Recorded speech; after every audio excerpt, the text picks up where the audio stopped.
అంటే ఆశే ఆయాసం. ఆయాసం అసలు ఎందుకు వస్తుంది? ఆయాసం ఎప్పుడు వస్తుంది? దేని వల్ల వస్తుంది అనేది మనం ఈరోజు చూసుకోపోతున్నాం. ఆశే ఆయాసం. బాగా వినాలి ప్రియులారా, బాగా వినాలి. సంఖ్యాకాండం 11వ అధ్యాయము 1వ వచనము నుంచి 3 వచనాల దాకా చదివి దేవుని నామాన్ని మహింపరుస్తాం. జనులు ఆయాసమును గూర్చి సనుగుచుండగా అది యెహోవాకు వినబడెను. యెహోవా దానిని వినినప్పుడు ఆయన కోపము రగులుకొనెను. యెహోవా అగ్ని వారిలో రగులుకొని ఆ పాళ్యములోని ఒకనికొకడు దహింపసాగెను. జనులు మోషేకు మొరపెట్టగా మోషే యెహోవాను వేడుకున్నప్పుడు ఆ అగ్ని చల్లారెను. యెహోవా అగ్ని వారిలో రగులుకున్నందున ఆ చోటికి తబేరా అను పేరు పెట్టబడెను. దేవుడు మనతో మాట్లాడునుగాక. ఆమేన్. మనం ఈ 3 వచనాలు గమనించినట్లయితే సనుగులు కనపడుతున్నాయి, ఆయాసం కనపడుతుంది, ఆశలు కనపడుతున్నాయి మనకి. ఇక్కడ ఇజ్రాయేల్ జనాంగం గురించి దేవుడు మనకు చెప్తున్నాడు.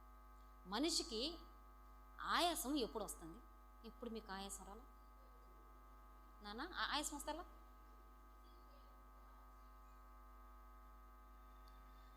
ఓర్పును సహనమును కోల్పోయినప్పుడు మనిషికి ఆయాసం వస్తుంది.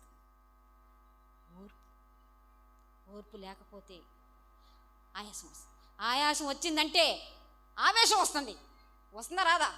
ఆవేశం వచ్చిందంటే అనేకమైన ప్రాబ్లమ్స్ వస్తాయి. అసలు ఆయాసం ఎందుకు వస్తుంది? కొద్దిగా శ్రమ వస్తే చాలు ఆయాసం వచ్చేస్తుంది. శ్రమని ఓర్చుకోలేక తట్టుకోలేక. ఇక్కడ మనం చూస్తే ఇజ్రాయేల్ జనాంగమని 6 లక్షల మందిని దేవుడు తీసుకొని, వాళ్ళ పిల్లలు అంతా లెక్క మొత్తం తీసుకొని 30 లక్షల మందిని దేవుడు తీసుకొని ఆ ఒక ఐగుప్తు దేశంలోంచి తీసుకొని సముద్రములు దాటి తీసుకొని అరణ్యములో తీసుకొని వస్తే వీళ్ళకి ఆయాసం వచ్చి దేవుని మీద విసుక్కున్నారంట. ఏం చేశారంట? దేవుని మీద సనుక్కున్నారంట. విసుక్కోవడం కదండి, సనుక్కున్నారంట.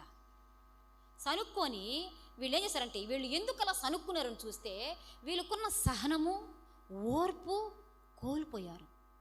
దేవుడిపై ఆధారపడడం కోల్పోయారు.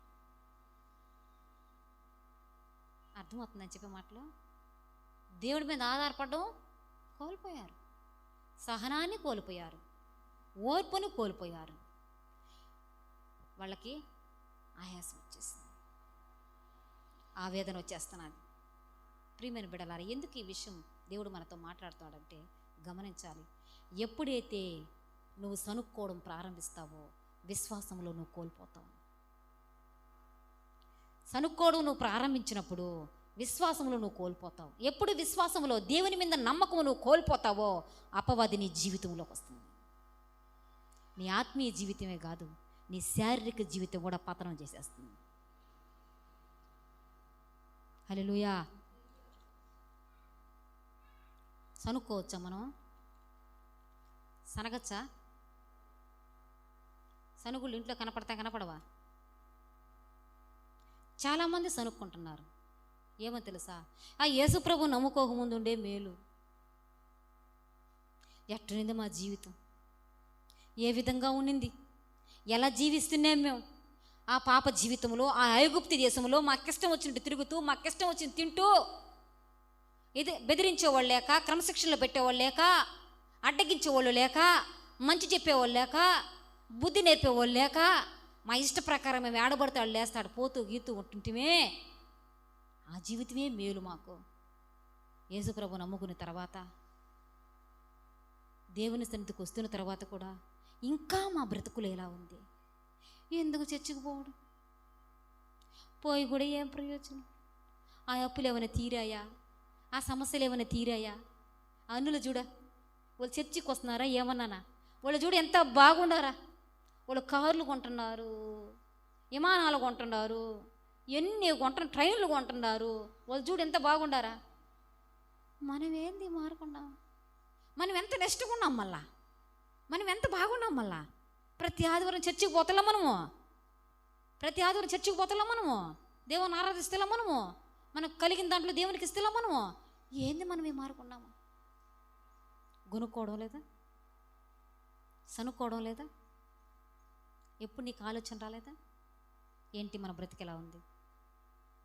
ప్రభు నమ్ముకుంటే కోటీశ్వరైపోతాం అనుకుంటే ఇదేంద్ర ఏ మరుగైపోయినావా అనుకున్న దినాలు ఉందే లేదా? నీ సణుగులు దేవుడు విన్నాడు, నీ గొణుగులు దేవుడు విన్నాడు. ఈరోజు దేవుని సన్నిధిలో ఎంతమంది గొనుక్కున్న వాళ్ళు, సనుక్కున్న వాళ్ళు ఎగిరిపోయినారు, నిలిచిపోతారు. ఎప్పుడు దేవునిపై గొనుక్కుంటామో, ఎప్పుడు దేవునిపై సనుక్కుంటామో విశ్వాసంలో నువ్వు కోల్పోతావు. దేవుడిపై ఉన్న నమ్మకం నీకు కోల్పోయినప్పుడు సైతాన్ నీ జీవితంలోకి ఎంటర్ అవుతాడు. ఎంటర్ అయినాడంటే నీ జీవితం పతనం. చర్చికి రారు, ఇంకెక్కడికి రారు. ఒక రోజు ఉంది ప్రతి ఒక్కరికి దేవాలయం రావడానికి, ప్రతి ఒక్కరికి ఒక రోజు ఉంది. ఆ రోజు వస్తేనే వాళ్ళు వస్తారు దేవుని సన్నిధికి. ఆ రోజు ఎలాంటి రోజు తెలుసా? ఇంకెవరికి శత్రువు కూడా రాకూడదు అలాంటి రోజు అంటాం మనం. శత్రువు కూడా రాకూడదమ్మా, ఇలాంటి బాధ నాకు వచ్చిన బాధ అంటారు. అలాంటిది వస్తే కానీ దేవుని సన్నిధికి రారోళ్ళు. అది అవసరమా? చర్చికి వచ్చేదేలా, చర్చి వైపు చూసేదేలా. బిడ్డ ఏం చేసింది తెలుసా? 40 వయసు ఉండి ఆమెను తీసుకుని వెళ్ళిపోయింది. కట్టుకుని భర్త ఏం చేసే తెలుసా? 16 వయసు ఆమెను తీసుకుని వెళ్ళిపోయినాడు. ఈమె బతుకు ఏమైపోయింది తెలుసా? దేవుడేంది, దేవుడు నమ్ముకోనుండి ఈ మాదిరి నా బిడ్డ ఎట్టిపోయాడు, నా భర్త ఎలా వెళ్ళిపోయినాడు అనేసి గొనుక్కొని సణుక్కోవడం వల్ల ఆమె జీవితం వేరే వాళ్ళ చేతులకు ఇచ్చేసింది. ఓడవాళ్ళు తన బిడ్డలు కనుక్కునేసింది. దేవుడి పైన సణుగు, దేవుడి మీద దాన్ని విసుగు. ఎప్పుడైతే నువ్వు అలా గొనుక్కుంటావో, ఎప్పుడైతే అలా సనుక్కుంటావో నీ ఆత్మీయ స్థితిని నువ్వు దిగజారిపోతూ ఉన్నావు. అలా దిగజారిపోయిన జీవితాలే దేవాలయంకి రాలేవు. ఆయన సన్నిధికి రావాలంటే సెలవై ఉండాలి. హల్లెలూయా. నా తండ్రి ఆకర్షిస్తే కానీ ఎవరు ఆయన సన్నిధిలోకి రారు. ఈరోజు మనం వచ్చి కూర్చుంటున్నామంటే ఆయన నిన్ను పిలుచుకున్నాడు. నువ్వు నేను రాలేం.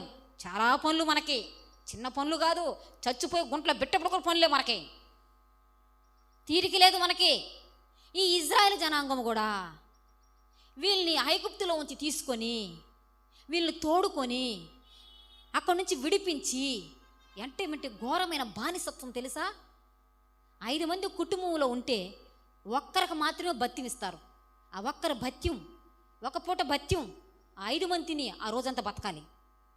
మహా బానిసత్వంలో ఉన్నారు ఇజ్రాయేల్ జనాంగం, ఘోరమైన స్థితిలో ఉన్నారు. అలాంటి దగ్గర నుంచి దేవుడు వాళ్ళని విడిపించి వాళ్ళకి మేఘస్తంభమై అగ్నిస్తంభమై మన్నాను కురిపిస్తూ రాయిల్లోంచి నీళ్లను రప్పిస్తూ వాళ్ళని పోషిస్తూ చెప్పులు అరక్కుంటా, చెమట పట్టకుండా, బట్టలు మాయకుండా వాళ్ళని తీసుకొని వస్తుంటే వాళ్ళు ఆయాసపడి గొనుక్కున్నారంట. ఆయాసముతో పడి సనుక్కున్నారంట. అసలు వాళ్ళు ఎందుకు సనుక్కున్నారు తెలుసా? చూడండి,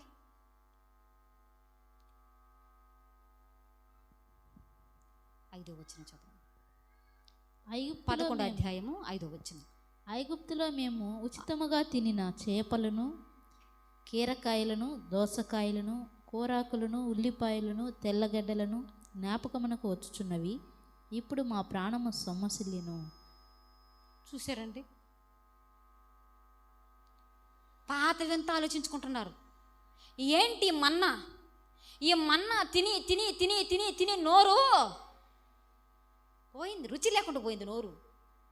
అక్కడ మేము ఏమేమి తింటున్నాం? దోసకాయలు తింటున్నాం, కీరకాయలు తింటున్నాం, ఉల్లిపాయలు తింటున్నాం, చేపలు తింటున్నాం. ఎంత బాగున్నాయి మేము అప్పుడా. ఇప్పుడు ఇక్కడికి వచ్చి సినిమా చూడకూడదంట, సీరియల్ చూడకూడదంట, బూతులు మాట్లాడకూడదంట, మందులు తాగకూడదంట, దొంగతనం చేయకూడదంట, అబద్ధం చెప్పకూడదంట. ఓ అబ్బో, మా వల్ల కావడం లేదు. ఇట్టుంటే ఎవరైనా పైకి వస్తారా? అబద్ధం చెప్తే కదా రూపాయి ఉంటుందా? ఎన్ని చేయకూడదని ఒకటే మాట, యేసు ప్రభు మీరు పరిశుద్ధంగా ఉండండి, మీరు పరిశుద్ధంగా ఉండండి, నేను పరిశుద్ధుని కనుక మీరు పరిశుద్ధంగా ఉండండి, మీరు పరిశుద్ధంగా ఉండండి. ఇదేది ఇంక వేరేదే లేదు. సాధ్యం ఇదే. బస్ ఎక్కితే అబద్ధం, ఆటో ఎక్కితే అబద్ధం. ఎంతమ్మా పిల్లడికి వయసా? ఏముంది, 3 మొన్న పెట్టింది, కానీ 7 ఉంటుంది వాడికి. ఒకవేళ చిల్లర కొట్టి కంగడికి పోయేసి ఏదైనా సామాన్ తీసుకొని మనం వాడికి 100 రూపాయలు ఇస్తే వాడు 500 ఇచ్చామనుకో, 400 ఇచ్చాడు అనుకో, నెమ్మదిగా జోగులు పెట్టుకుని గమ్ములు వచ్చేసామా? గమనిస్తున్నారా మిమ్మల్ని మీరు? ఎలా జీవిస్తున్నాం మనం? దేవుడు ప్రతిదీ గమనిస్తున్నారు. ఇజ్రాయేలు సనుక్కోవడం దేవుడు చూశాడంట. హల్లెలూయా, దేవునికి మహిమ కలుగును గాక. ప్రియమైన పిల్లలారా, వీళ్ళందరూ ఏం చేశారో తెలుసా? భయంకరంగా. చూడండి 4వ వచనం చదవండి. వారి మధ్యనున్న మిశ్రిత జనము మాంసాపేక్ష అధికముగా కనబరచగా ఇజ్రాయేలీయులను మరలా ఏడ్చి, మాకెవరు మాంసం పెట్టెదరు? ఆమేన్, హల్లెలూయా. ఈ కీరకాయలు, ఈ ఎర్రగడ్డలు, ఉల్లిపాయలు ఆ రోజుల్లో తింటుంటిమే, అవి ఇప్పుడు మాకు దొరకలేదు, తీసుకొచ్చి అరణ్యంలో తీసుకొచ్చి వదిలినారు. ఈ చర్చిలో కూర్చోబెట్టి, ఈ చర్చిలు ఎంత సోపైనా పరిశుద్ధంగా ఉండండి, విశ్వాసంగా ఉండండి, న్యాయంగా ఉండండి, యథార్థంగా ఉండండి, నీతిగా ఉండండి. ఇది ఏ బాధ ఎప్పుడు చూసినా. అట పోయి దొంగగా మారురా, అట పోయి వ్యభిచారిగా మారురా, అట పోయి తిరుగుబోతుగా మారురా అని దేవుని యొక్క సన్నిధిలో చెప్పరే. ఎప్పుడు పరిశుద్ధంగా ఉండమని చెప్తుంటారే. బాధ అంట వాళ్ళకి. అవి విడవకుండా, అవి వదలక, ఏడొచ్చి నడవక. అందుకే ఈరోజు ఎందుకు ఇంత పలచనైపోతున్న సంఘాలు తెలుసా? అప్పుడు పాతవి గుర్తొచ్చి తినాలా ఆ తింటూ అందరికీ తెలిసిపోయింది తినేయమని. ఇంక ఇరుమొఖం చూడలేకపోతుంది. వద్దనుకునిగా మనం వచ్చింది అడికి. తినిందని మీద ఏం తినపోతాం మనం? ఇజ్రాయెల్ జనాంగం దేనికి ఏడుస్తున్నారు తెలుసా? ఇంటికాడ కూర్చొని, ఇంటి దగ్గర కూర్చొని, ప్రతి ఒక్కరు వాళ్ళ గుడారాల దగ్గర కూర్చొని ఏడుస్తున్నారంట, మాకు మాంసం పెట్టండి అని. ఎలా ఏడుస్తున్నారు తెలుసా? వాళ్ళు ఇంట్లో చచ్చిపోయి ఉంటే ఏడుస్తామే, ఆ మారకు సచిన్ శవాల ముందర వేసుకొని ఏడ్చారంట వాళ్ళు. మాకు మాంసం పెట్టండి, అయ్యో ఈ మన్న తిని తిని తిని తిని నోరంతా చెడిపోయింది, మాకు మాంసం ఎవరు పెడతారు అని ఏడుస్తున్నారంట. ఆ ఏడుపు చూసాడంట మోషే. ఎప్పుడు వీళ్ళు ఆయాసంతో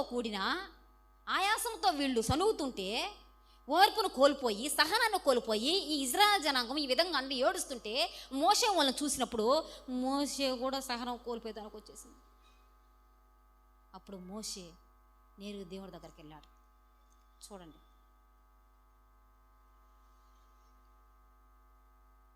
సంఖ్యాకాండం 11వ అధ్యాయము 11 నుంచి 15 దాకా. కాగా మోషే యెహోవాతో ఇట్లా నేను, నీవేళ నీ సేవకుని బాధించితివి, నా మీద నీ కటాక్షము రానియక ఈ జనులందరి భారమును నా మీద పెట్టనేలా నేనే ఈ సర్వ జనమును గర్భము ధరించితినా, నేనే వీరిని కంటినా పాలిచ్చి పెంచుడు తండ్రి పసిపిల్లలను మోయినట్లు నేను వీరి తండ్రులకు ప్రమాణపూర్వకంగా ఇచ్చిన దేశమునకు వీరిని నీ రొమ్మున ఎత్తుకొని పొమ్మని నాతో చెప్పుచున్నావు. ప్రియులారా, మోషే ఇక్కడ ఏం చేశాడు తెలుసా? ఈ ఇజ్రాయెల్ జనాంగం ఎప్పుడైతే వాళ్ళకి మాంసము లేదని వాళ్ళకి ఏడుస్తూ ఉండేలేకే, వాళ్ళు సనుక్కుండేలేకే, ఆ సనుగులు దేవుడు చూశాడు. ఆ సనుగుల్లో వాళ్ళ ఓర్పుని, సహనాన్ని కోల్పోయినప్పుడు మోషే వాళ్ళని చూసినప్పుడు మోషే కూడా వాళ్ళని చూసి ఆయన తత్వం బయటకు వచ్చేసింది. గమనించండి, ఇప్పుడు దేవుడి దగ్గర పోయి ఆయన మాట్లాడుతున్నాడు. ఏమని తెలుసా? నేను వాళ్ళ కన్నానా? వాళ్ళు ఏమైనా పాలించి పెంచినానా? వీళ్ళందరినీ తీసుకొని కానానికి వెళ్ళమని చెప్తివే, ఏంది బాధ? అవును, మేఘస్తంభం ఉంది ఎవరు? మోషేనా దేవుడా? అగ్నిస్తంభం ఉంది ఎవరు? మోషేనా దేవుడా? ఎర్ర సముద్రం జీవించింది ఎవరు? దేవుడే కదా. మన్నాను కురిపించింది ఎవరు? మరి మోషే ఏంది నేను అంటున్నాడు? గమనించండి ఒకసారి. ఎప్పుడైతే మనము ఆయాసంతో సణుక్కుంటాము. అన్నీ నేనే. నువ్వు ఒకటే చేస్తున్నావా? దేవుడు నీకు తోడులేడా? నువ్వేనా చేస్తుంది అన్ని పనులు? ఈ రోజుల్లో ఎంతమంది కుంటోళ్ళు ఉన్నారు తెలుసా? ఒకవేళ నేను కుంటోడుగా పుట్టించాలని దేవుడు అనుకోండి, నీ పరిస్థితి ఏంటి? ఇట్లా అనుకుంటా పోతాను. కొంతమంది చూడలే మీరు? లేదు, చెవిటోడుగా పుట్టించాలనుకుంటాడు దేవుడు. చెవిటి వాడుగా పుట్టించుంటే నీ పరిస్థితి ఏంటి? మరి చెవిటోడా పోరా పక్కకే అంటారనరా? లేదు, మూగోడుగా పుట్టించుంటే, ఒక దరిద్రుడి ఇంట్లో, ఒక భిక్షకోడి ఇంట్లో నేను పుట్టించుంటే పుట్టించలేడా? కానీ అలా అనుకోకుండా దేవుడు నేను ఎలా పుట్టించాడంటే, నిన్నెంత ప్రేమిస్తున్నాడు దేవుడు. నీకేం కొరత? కాళ్ళు, చేతులు, ముక్కు, ముఖం, మెదడు అన్నీ బాగా చక్కగా పనిచేస్తూ ఏమి, ఎప్పుడు, ఎక్కడ, ఎలా చేయాలో నువ్వు అర్థం చేసుకోగలుగుతున్నావంటే దేవుడు నిన్ను ఎంత ప్రేమిస్తున్నాడు. ఇది మర్చిపోవచ్చా మనం? అసలు మరవచ్చా? చాలామంది అన్నీ నేనే చేస్తున్నాను. ఏం చేస్తానంట? అన్నీ నేనే చేస్తున్నాను. దేవుడు మనతో ఈరోజు మాట్లాడుతున్నారు.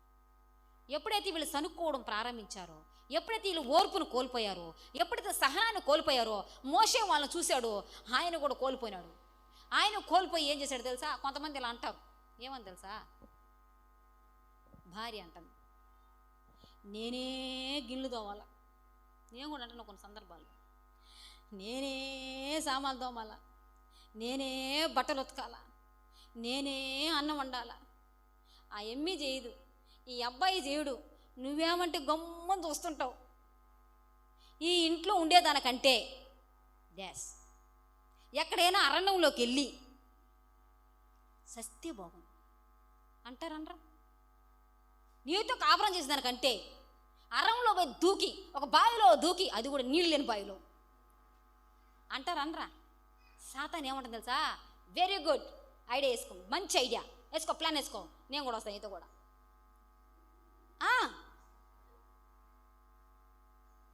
కొంతమంది పురుషులు అంటారు, నేనే కరెంటు బిల్లు కట్టాలా, నేనే ఇంటి పడికి కట్టాలా, నేనే అన్నాన్ని తీసుకొచ్చి చెయ్యాలా. నువ్వు చేయకపోతే వచ్చేస్తావా? గాడిదలు కాస్తావా? వారి పని వారు చేయాలిగా. నీ కాళ్ళు లేకుండా, రెండు కాళ్ళు లేకుండా లేరా? నీ కాళ్ళు ఇచ్చాడు, ఆయుష్ని ఇచ్చాడు. ఈరోజు మనకి ఈరోజు లేచి మనం ఇలా ఉన్నామంటే దేవుడు ఇచ్చిన దయ కదా. ఈరోజు ఎంతమంది లేకపోయారు భూమి మీద? మంచం మీద నుంచి లీలను ఎంతమంది ఉన్నారు? ఈరోజు మనం లేచాం కదా, దేవుడు పెట్టాడుయా. ఎవరికెవరు ఏం పెట్టలా, దేవుడు ఇచ్చింది దయ. మన దేవుడు ఈరోజు ఇంత మాత్రం తీసుకొచ్చాడు, కృతజ్ఞతలు ఆయనకి. చాలామంది ఇలా అనుకుంటారు, నేను లేకపోతే అడుగు ఈగలవు, నువ్వు అడుగు కదిలించగలవా, అంతా నాదే, అంతా నాదే. అంతా నీదే? దేవుడిదే. నీకు మెదడు పూర్తిగా తిప్పేశాడు అనుకో, కూడి ఇటు వెనక్కి పోయి తినేట్టుగా. ఏంది నీ పరిస్థితి?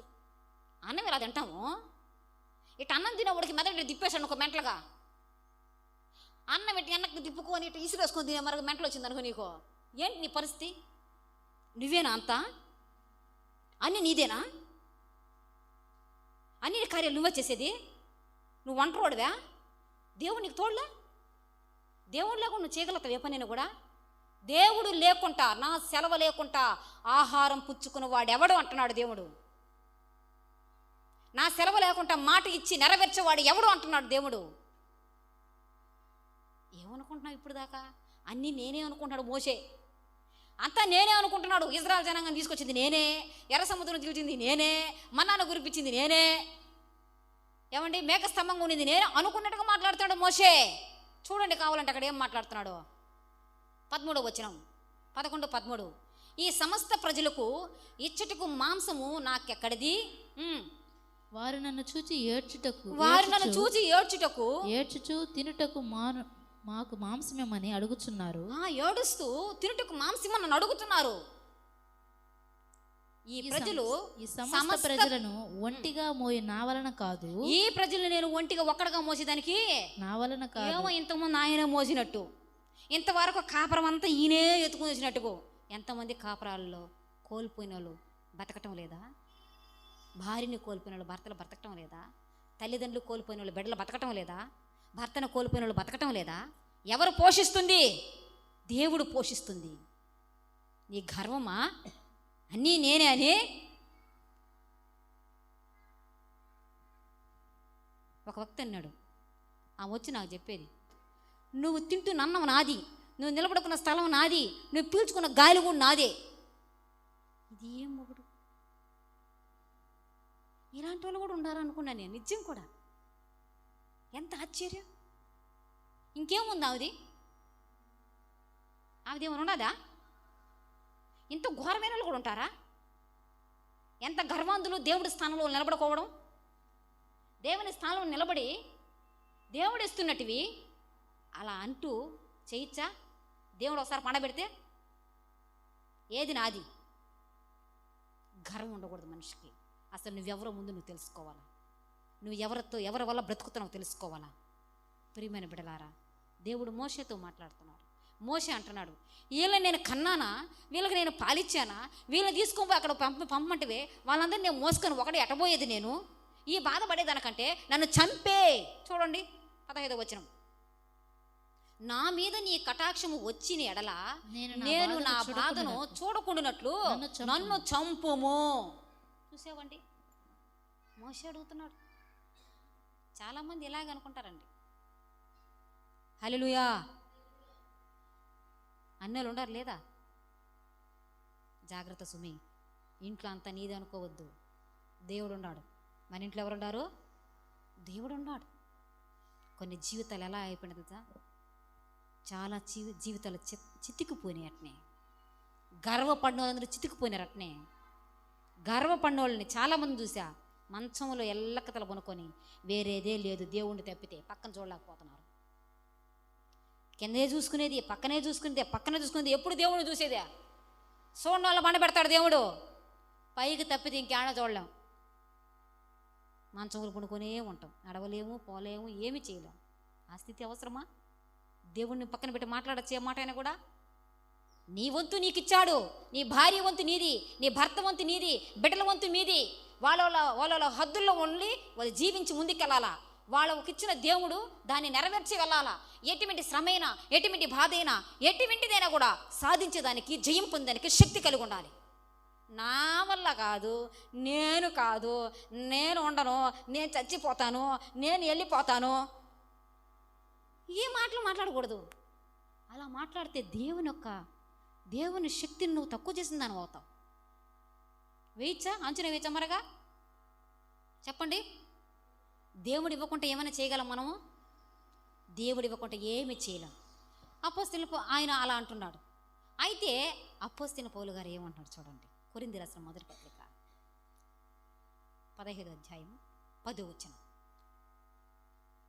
ఈ భక్తుడికి ఆ భక్తుడికి చూడండి ఒకసారి. కొరింథీ రాసిన పత్రిక మొదటి పత్రిక 15వ అధ్యాయం 10వ వచనం. అయినను నేను ఏమై ఉన్నానో అది దేవుని కృప వలనే అయ్యున్నాను. మరియు నాకు అనుగ్రహింపబడిన ఆయన కృప నిష్ఫలము కాలేదు కానీ వారందరికంటే నేను ఎక్కువగా ప్రయాసపడినది నేను కాదు, నాకు తోడై ఉన్న దేవుని కృపయే. ఆమేన్. అపోస్తలుడైన పౌలు ఎంత ప్రయాసపడ్డాడు, ఎన్ని సంఘాలు కట్టాడు, ఎంత దేవుని గురించి చెప్పాడు, ఎన్ని అద్భుతాలు చేశాడు. ఆయన అంటున్నాడు, ప్రయాసపడింది నేను కాదు, నా యందున్న మోషేకి అపోస్తలుడైన పౌలు గారికి ఎంత తేడా చూసారా? నేనే ఈ పని నేనే చెయ్యాలా, అది నేనే చెయ్యాలా, అంతా నేనే చెయ్యాలా అని నువ్వు ఎప్పుడైతే అనుకుంటావో ఫస్ట్ నీకు నిరాశ వస్తుంది. రెండోది ఏమవుతుంది కదా, కృంగిపోతావు. మూడోది ఏమవుతుంది తెలుసా, చచ్చిపోతే బాగుంటుంది అనిపిస్తుంది. నేనే అనేది రాకూడదు జీవితంలో. వారి పనులు వారు చేసుకుంటూ వెళ్ళాలి. నేనే ఉండి ఇక్కడ దాకా నడిపిస్తావా? ఇది నేనుండి నా కొడుకు పెళ్లి చేసి వాడికి బిడ్డలు పుట్టి ఇదేనా? అప్పుడు దాకా నేనా ఎట్లా నడుస్తాడు ఏమో, ఇదే దిగులు పెట్టుకుని అనుకో, ముందు ఎవరు పోతారా? నేనే పోతాను ముందు. నీ భ్రమ. సామెతలు రాయబడింది, సామెతలు అంటారు. ఒకడు ఆస్తి అంతా కూడా పెట్టి మెంటోడు చేతులు ఇచ్చాడంట, పచ్చని మెతుకులు తిని. అర్థమవుతుందా? ఎవడాస్తి ఎవడు తింటున్నాడు? ఉన్న జీవితాన్ని, ఉన్న ఆయుష్ని, ఉన్న ఆరోగ్యాన్ని, ఉన్న దినాన్ని హ్యాపీగా ముందుకు తీసుకెళ్ళాలా. రేపు మంది కాదు. ఏయ్ అప్పుడు అప్పుడు ఏం జరిగింది తెలుసా? దానికోసం ఇప్పుడు కొట్టుకునేది, రాబోయే క్రిస్మస్ కోసం మళ్ళీ ఇప్పుడు కొట్టుకునేది. చూసారండి ఎలా జీవిస్తున్నారు? ఈ రోజుల్లో జీవించడం లేదు. అందుకే ఇక్కడ చెప్తున్నాడు అపోస్తలుడైన పౌలు గారు అన్నాడు, ప్రయాసపడింది నేను కాదు నా యందున్నా. ఈరోజు మనం కూర్చుంటున్నా, మనం లేచినా, మనం ఏ పని చేస్తున్నా, ఎవరు ఉంటున్నారు మనతో కూడా? దేవుడు. ఆయన చేపిస్తున్నాడు మన దగ్గర, మనదంటూ ఏమీ లేదు. హల్లెలూయా. ప్రియమైన బిడ్డలారా, మోషే చనుక్కున్నాడు, మోషే గొనుక్కున్నాడు. ఏమని తెలుసా? నా వల్ల కాదు నాయన వీళ్ళని తీసుకొని పోవడము, నన్ను చంపే అన్నప్పుడు దేవుడు ఏం చేశాడు తెలుసా? మోషే పెద్దలను పిలిపించి నువ్వు అక్కడ విభారం పోయిలాకపోతావు అని అతని మీదన ఆత్మ 70 మందికి పంపిస్తాడు దేవుడు. 70 మీదకి వాళ్ళ మీదకి వస్తుంది. మోషే మీద ఉన్న 70 మీద ఉన్న ఆత్మ ఒక్కడి మీద ఉనింది ఆ రోజు. అంత శక్తితో నడిపిస్తున్నాడు నిన్ను. ఒక ఇంటికి యజమానిగా, ఒక ఇంటికి యజమానురాలుగా, ఒక ఇంటికి ఒక వారసుడుగా నీ దేవుడు ఎందుకు పెట్టాడు తెలుసా? అంత శక్తినిచ్చి నువ్వు ఏళ్తావని. నా వల్ల కాదు, నేను కాదు, నేను చేయను. ఈ ఇంట్లో ఉండేదానికంటే ఈ నాయన వద్దు, ఈ అమ్మ వద్దు, ఎవరు వద్దు, ఈ భర్త వద్దు, ఈ బిడ్డ వద్దు, ఎవరు వద్దు, నేను దూరంగా వెళ్ళిపోతా. వెళ్ళిపో. దేవుడు నీకిచ్చింది, దేవుడు శక్తిని తక్కువ అంచనా ఇచ్చావు నువ్వు. నిన్నెందుకు ఆ ఇంట్లో ఒక్కడగా పుట్టించాడు? ఇంకొకడు పుట్టించుంటే నీ పరిస్థితి ఏంటి? ఇంకా 4 పుట్టించుంటే నీ పరిస్థితి ఏంటి? నిన్నొక్కడనే వీరుని ఎందుకు పుట్టించింది? నువ్వు చేయగల శక్తిమంతుడని. ఆయన శక్తినే నువ్వు తక్కువ అంచనా వేయించా? గొడవలు తీసుకుపోతే, ఖర్చుకి ఇకపోతే, అర్థమవుతుంది. విమానం కొనిగిపోతే వాళ్ళ ఆయనకి రోజుకు పోతే 500 వస్తుంది. విమానం తీస్తారు మీ నాయన. నువ్వు కోరికలేంటి? నీ ఆలోచన ఏమిటి? మీ అమ్మ ఎంత చదువుకునింది? మీ నాన్న ఎంత చదువుకున్నాడు? మీ అవ్వల ఆస్తి ఎంత ఉన్నది? మీ తాత ముత్తాతల ఆస్తి ఎంత ఉన్నది? వెంకటగిరి అంత మీ తాతదా? ఆలోచించాలి. ఎంత ఉన్నది మంది? మన నాన్న ఏమడగాల? 10 పైసలు అడగాల్సింది పోయి 100 రూపాయలు అడగచ్చా? ఎందుకు శ్రమ వస్తుంది? ఆశపడ్డాడు ఇజ్రాయేలు మాంసం తినాలని ఆశపడ్డారు. ఆశ తీరలా. ఆశ తీరినప్పుడు పోరాడినారు ఆశ తీర్చుకుందామని. అప్పుడు వచ్చింది ఆయాసం, అప్పుడు వచ్చింది సొనుగుళ్ళు. నీ కోరిక వచ్చింది కదా, ఆ కోరికని తీర్చకపోవడం వల్ల ఇంట్లో ఉన్న పనైనా ఏమీ లేదా, ఇది కొంప అసలా. దీంట్లోనే పుట్టాడు వాడు, దీంట్లో పుట్టిందా ఎమ్మి? ఏమంటావు? ఇది కొంప అసలా. అడిగింది ఏమైనా ఇస్తారా? కోరింది ఏమైనా ఇస్తారా? చూడండి, వాడు పుట్టిన స్థలాన్ని, ఆ జన్మ స్థలాన్ని ఎంత తక్కువ వేసుకుంటున్నాడు. దేవుడు ఎందుకు నిన్ను ఆ కుటుంబంలో పుట్టించాడు? డబ్బాలు ఎరుగున వాళ్ళ ఇంట్లో పుట్టించుంటే నీ పరిస్థితి ఏంటి? నువ్వు డబ్బాలు ఎరుగుంటా పోతుండాలా? ఏమైనా మాట్లాడగలవా? ఈరోజు మంచి చొక్కా వేసుకొని మంచి తిండి తింటా ఏదో ఉన్న బండి మీద తిరుగుతున్నావు అంటే అది దేవుడిచ్చిన కృప కదా. దాంతో ఎంత హ్యాపీగా వెళ్ళాలా? అయితే మోషే ఈ విధంగా చెప్తున్నాడు. అడిగినప్పుడు మోషే మీద ఉన్న ఆత్మ 70 మంది మీద వెళ్ళినప్పుడు చూడండి, ఆ ఒక్క శక్తి అతని మీద ఉన్నప్పుడు ఎంత పవర్గా పనిచేసింది. 50 మందికి వచ్చిన తర్వాత ఆ 50 మంది కొంతమందిని వేగు చూడడానికి పంపించినప్పుడు గందరగోళం జరుగుతుంది. అక్కడి నుంచి కుటుంబంలో కూడా భర్త స్థానం నీకు ఇచ్చాడు, భార్య స్థానం నీకు ఇచ్చాడు. భార్య చేయవలసిన పని భార్య చేయాలి, భర్త చేయవలసిన భర్త చేయాలి, బిడ్డలు చేయవలసిన పని బిడ్డలు చేయాలి. వారి ధర్మం ప్రకారంగా చేస్తేనే బాగుంటుంది. ప్రియమైన బిడ్డలారా, దయచేసి వినండి. వారి హద్దులో ఉంటూ ఇది నేనే చెయ్యాలా, ఇది నా కర్మ, ఏంటి బాధ అని నువ్వు ఎప్పుడైతే అనుకుంటావో నువ్వు నిరాశకు గురవుతావు. ఎప్పుడు నీకు నిరాశ వస్తుందో నీలో సనుగుళ్ళు వస్తాయి. ఎందుకు మనకి శ్రమలు, ఈ బాధలు ఇవన్నీ వస్తాయి తెలుసా? మనం ఆయాసపడటం వల్ల, మన ఆశ పట్టడం వల్ల, ఆశ నెరవేర్చకపోవడం వల్ల, వారి హద్దుల్లో లేకపోవడం వల్ల, సనుక్కోవడం వల్ల అన్నీ నేనే చేసేది. అప్పుడేది గుడ్డలు పెట్టుకుంటా నేను. నా పెద్ద కూతురివి చిన్నవి అందరూ పెట్టుకొని ఉతకుతుంటే గుడ్డలు ఫస్ట్ నుంచి లాస్ట్ అయిపోయేదాకా కొనకతానే ఉంటాం. చూడా ఈ గుడ్డల, చూడా ఈ చిన్నది కూడా వదలాలా, చూడా అది కూడా వదలాలా. వీళ్ళలో గమ్మని అలుస్తూ ఉంటారు పిల్లకాయలు. అలవాలు వచ్చి నాకు కూడా తిప్పి తింటా ఉండాలి వాళ్ళు.